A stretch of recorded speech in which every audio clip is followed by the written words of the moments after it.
అమ్మమ్మ కథల బండి.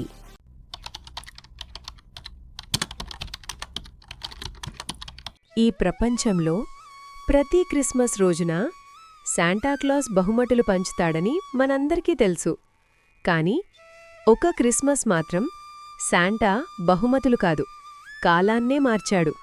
ఉత్తర ధ్రువంలో మంచు పర్వతాల మధ్య నక్షత్రాలు నేలపైకి దిగినట్టుగా మెరిసే ఒక అద్భుతమైన రాజ్యముంది. అదే శాంటాక్లాస్ నివసించే రాజ్యం. వేల సంవత్సరాలుగా ప్రతి క్రిస్మస్కు పిల్లల ముఖాల్లో చిరునవ్వు చూడడమే శాంటా జీవిత లక్ష్యం. కాని ఆ రోజు రాత్రి ఉత్తర ధ్రువంలో ఏదో తేడా.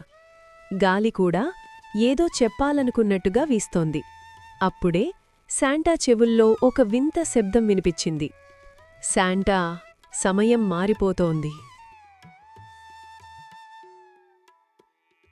శాంటా వెంటనే తన పాత పుస్తకాన్ని తెరిచాడు. అది సాధారణ పుస్తకం కాదు, అది కాలగ్రంథం. ఆ గ్రంథంలో ఒక వాక్యం వెలుగులా మెరిసింది. పిల్లలు కలలు కనడం మానేసిన రోజు క్రిస్మస్ శక్తి క్షీణిస్తుంది. శాంటా తన మాయకంచంతో భూమిని చూశాడు. పిల్లలు ఆడుకోవడం లేదు, పుస్తకాలు చదవడం లేదు, అమ్మా నాన్నలతో మాట్లాడడం లేదు. అందరి చేతుల్లో చిన్న స్క్రీన్లు మాత్రమే. కాని అత్యంత బాధకరమైన విషయం, పిల్లల కళ్లలో ఆశలేదు. ఈసారి బొమ్మలు సరిపోవు, ఈసారి మనస్సులకు బహుమతి ఇవ్వాలి, ఈసారి బొమ్మలు తయారు చేయలేదు.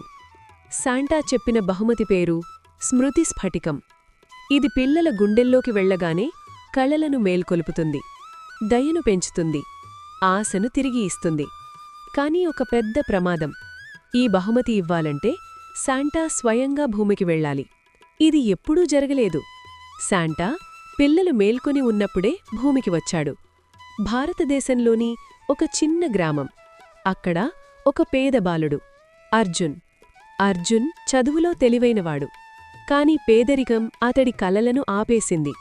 ఆ రాత్రి ఆకాశాన్ని చూస్తూ అర్జున్ అన్నాడు, శాంటా ఉంటే కనీసం ఒక కలనైనా ఇచ్చేవాడు.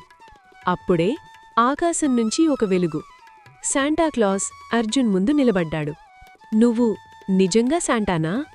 నేను బొమ్మలివ్వడానికి రాలేదు నాన్నా, నీ కోల్పోయిన కలను తిరిగి ఇవ్వడానికి వచ్చాను. శాంటా అర్జున్ గుండెలపై స్మృతి స్ఫటికాన్ని ఉంచాడు.